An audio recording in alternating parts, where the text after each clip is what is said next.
welcome back to my channel. I'm Gulnaz, a 12th grader. So without any further delay, let's start the video. आज सुबह मैं 8 बजे पढ़ने बैठ गई थी क्योंकि मुझे एक लेक्चर देखना था। ये लेक्चर मैं लाइव अटेंड नहीं कर पाई थी, तो बस मैं अभी देख रही थी, जो कि है हिस्ट्री का। आयुषी मैम पढ़ा रही है, रिबल्स एंड राज का लेक्चर नंबर 4। और ये इस चैप्टर का लास्ट वीडियो है, उसके बाद ये चैप्टर ख़त्म हो जाएगा। तो मैं बस लेक्चर को देखने बैठ गई थी। मैं अगर सीरियसली बताऊँ तो मेरे को हिस्ट्री का पार्ट 3 सबसे इजी लग रहा है। मेरे को पार्ट 1 पार्ट 2 दोनों हार्ड लगा था, बस ये था पार्ट 3 थोड़ा इजी लग रहा है। मतलब पार्ट 1 तो फिर भी ठीक था, but part 2 oh my God. आप लोग कमेंट में बताना कि आप लोगों को तीनों पार्ट में से सबसे इजी कौन सा लगा और सबसे हार्ड कौन सा लगा। बाय द वे, आप लोगों का सिलेबस कहाँ तक ख़त्म हुआ है मेरे को ज़रूर बताना, ताकि मेरे को भी पता चल सके कि मैं कितना पानी में हूँ। मैं अगर सीरियसली बताऊँ तो एग्ज़ाम जितना नज़दीक आ रहा है, मैं चीज़ों को उतना प्रोक्रेस्टिनेट कर रही हूँ। एंड आई एम श्योर ये सबके साथ हो रहा होगा, सबके साथ हो रहा हो या नहीं, बट मेरे साथ तो हो रहा है। मैं सोच के रखी थी कि मैं अक्टूबर का एंड तक अपना पूरा सिलेबस कंप्लीट कर लूँगी, बट मेरा अभी भी 30 या 40% सिलेबस बचा हुआ है। बट मैं और प्रोक्रेस्टिनेट बिल्कुल नहीं करूँगी, क्योंकि मुझे सम हाउ अक्टूबर तक सिलेबस कंप्लीट करना है। थोड़ा मोड़ा बच जाएगा वो चलेगा, बट मेरे को फिर भी जहाँ तक हो सके मुझे करना है, ताकि मुझे कोई आगे प्रॉब्लम ना हो। मैं बस उतना टारगेट रखी हूँ कि बुक में जितना है मैं उसको पूरा कंप्लीट कर दूँ। बाकी जो डिलीटेड चैप्टर है उसको मैं बाद में भी कर लूँगी। जहाँ तक मुझे लगता है कि डिलीटेड चैप्टर से ज़्यादा क्वेश्चन नहीं आता है, बट एग्जैक्टली नहीं बता सकती मैं। उसके बाद मेरे को लेक्चर देखने का मन नहीं कर रहा था, मैं बस 40 मिनट्स तक ही देखी थी। देन मैं पॉलिटिकल साइंस का नोट्स बना रही थी, जो है ग्लोबलाइजेशन। ये चैप्टर बैच में पूरा कंप्लीट हो चुका है और मैंने अभी तक नोट्स बनाना स्टार्ट भी नहीं करा है।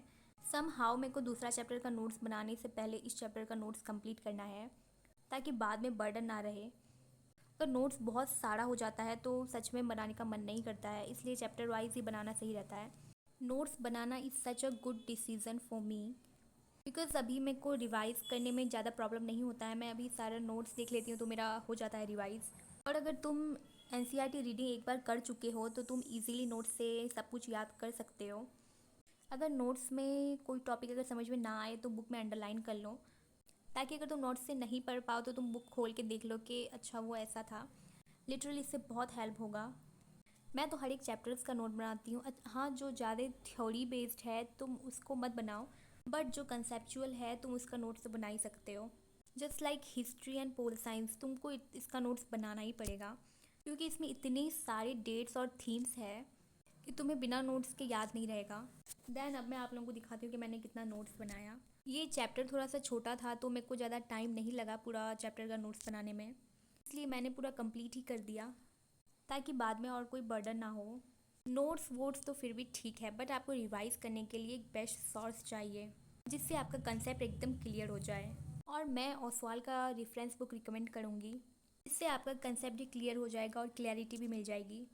अगर मैं पॉलिटिकल साइंस के बारे में बताऊँ तो इसमें दोनों बुक का चैप्टर्स दिया हुआ है विथ मार्किंग स्कीम, ताकि आप लोगों को कोई प्रॉब्लम ना हो। और आप लोगों को हर एक चैप्टर का इंपॉर्टेंट टॉपिक्स भी मिल जाएगा, जिससे सबसे ज़्यादा क्वेश्चन आते हैं। इट मीन्स हर एक चैप्टर का डिटेल सिलेबस, जिससे आप लोगों को सिलेबस के लिए और ज़्यादा क्लैरिटी मिल जाए। यहाँ से आप लोगों को अपना सिलेबस के बारे में पूरा डिटेल मिल जाएगा। देन आप लोगों को चैप्टर्स के बारे में ये क्लैरिटी हो जाएगी कि कौन से चैप्टर से क्या पूछा जा रहा है, passage, cartoon and map and so on. And आप लोगों को लास्ट ईयर का क्वेश्चन पेपर भी मिल जाएगा, जिससे आप लोगों को एग्ज़ाम पैटर्न क्लियरली पता हो जाए। एंड उसके साथ साथ आपको आंसर की भी मिल जाएगा, जो कि हर एक क्वेश्चन का डिटेल आंसर दिया हुआ है। अगर कोई आंसर आपको समझ में ना आए तो आप यहाँ से डिटेल देख सकते हो, या फिर आप लोगों का कोई क्वेश्चन नहीं बन रहा है तो आप यहाँ से देख सकते हो, ताकि वो टॉपिक आपका क्लियर हो जाए। देन नेक्स्ट आप लोगों को हर एक चैप्टर का रिवीजन के लिए नोट्स मिल जाएगा, जो कि काफ़ी शॉर्ट करके दिया हुआ है। आप यहाँ से इजीली रिवाइज कर सकते हो, और जो नोट्स नहीं बनाया है वो भी यहाँ से देख करके रिवाइज कर सकता है, क्योंकि इसमें हर एक पॉइंट दिया हुआ है और काफ़ी शॉर्ट में लिखा हुआ है। अब देख सकते हो हर एक टॉपिक दिया हुआ है, कोई भी टॉपिक स्किप नहीं हुआ है। देन हर एक टॉपिक का डिटेल एक्सप्लेनेशन भी दिया हुआ है। आपको की पर्सनैलिटीज़ भी दिख जाएगा एंड की डेट्स भी। ताकि फेमस पर्सनैलिटी और डेट्स याद हो जाए। And the main thing is आपको माइंड मैप्स मिल जाएगा, जो कि लास्ट मिनट रिवीजन के लिए सबसे बेस्ट होता है। देन आपको हर एक टाइप का क्वेश्चन मिल जाएगा, like quiz based question with detailed answer. And आप लोगों को टॉपर का आंसर भी मिल जाएगा। आप देख सकते हैं ये टॉपर आंसर है 2016 का, जिससे आप लोगों को पता चल जाएगा कि टॉपर्स ऐसा क्या लिखता है जो उसे फुल मार्क्स मिलता है और हम लोगों को नहीं मिल पाता। And the last is practice paper, जो कि बहुत ज़रूरी है अपने आप को चेक करने के लिए। सो लिंक मैंने डिस्क्रिप्शन में डाल दिया है, आप जल्दी से जा कर के बाय कर लो। I suggest you, this is the best book.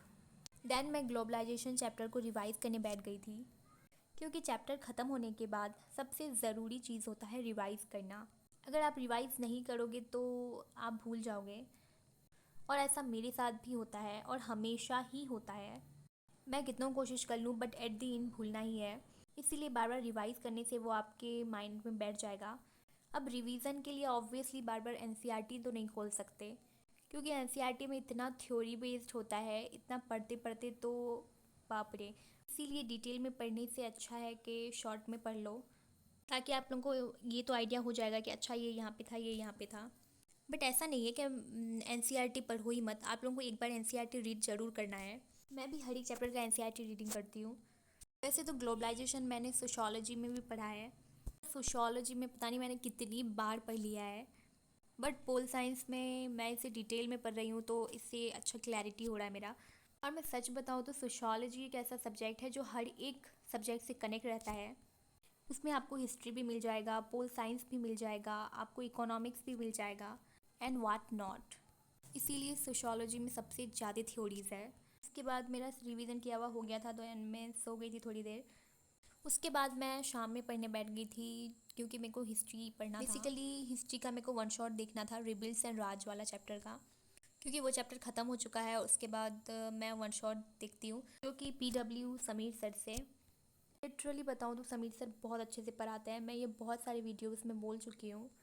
आप लोग बस एक लेक्चर देख के देखना हिस्ट्री का, आपका क्लियर हो जाएगा। मेरे को तो लिटरली बहुत मज़ा आता है सर से पढ़ने में, तुमको सच में ज़रा भी बोर्ड फील नहीं होगा।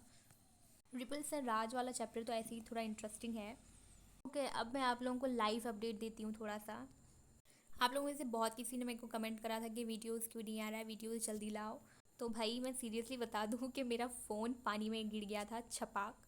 भाई साहब मेरा तो कलेजा मुंह में आ गया था। उसके बाद से मेरा फ़ोन इतना स्लो चल रहा है, जिस वजह से आप लोग मेरे हैंड में नया फ़ोन देख रहे हो। बेसिकली मैंने ये नया नहीं ख़रीदा है, टेम्प्रेरी समझ लो। मेरा फ़ोन बहुत सस्ता वाला है। कमेंट में किसी ने गैस भी कर लिया था कि कौन सा फ़ोन है मेरा लिटरली फ़ोन में ज़्यादा काम रहता नहीं है, ज़्यादा सब कुछ मैं टैब से ही करती हूँ। उसमें बस मैं वीडियो अपलोड करती थी, बट अब मैं टैब से ही करूँगी अपलोड। बाय द वे आप लोग कमेंट में ज़रूर बताना कि आप लोगों की पढ़ाई कैसी चल रही है। मेरी तो फिर भी ठीक चल रही है। मैं बीच में थोड़ा सा डिस्ट्रैक्ट हो गई थी और इतना गंदा वाला डिमोटिवेट हुई थी भाई साहब। अब मैं थोड़ा सा लाइन पे आई हूँ। डिस्ट्रैक्ट हो गई थी इन द सेंस पढ़ाई में बिल्कुल मन नहीं लग रहा था मेरा, और मैं पढ़ती भी थी, मेरे को कुछ याद भी नहीं रहता था। बट अब मैं अपना 100% देना चाहती हूँ। अब आप लोग भी थोड़ा सा मोटिवेट हो जाओ, क्योंकि अब टाइम बहुत कम है सीरियसली। आप लोगों को वीडियो ऐसा लगा कमेंट में ज़रूर बताना। वैसे एक बहुत ही इंटरेस्टिंग वीडियो आने वाला है बहुत जल्द, तो चैनल को सब्सक्राइब नहीं किए हो तो जल्दी से कर दो।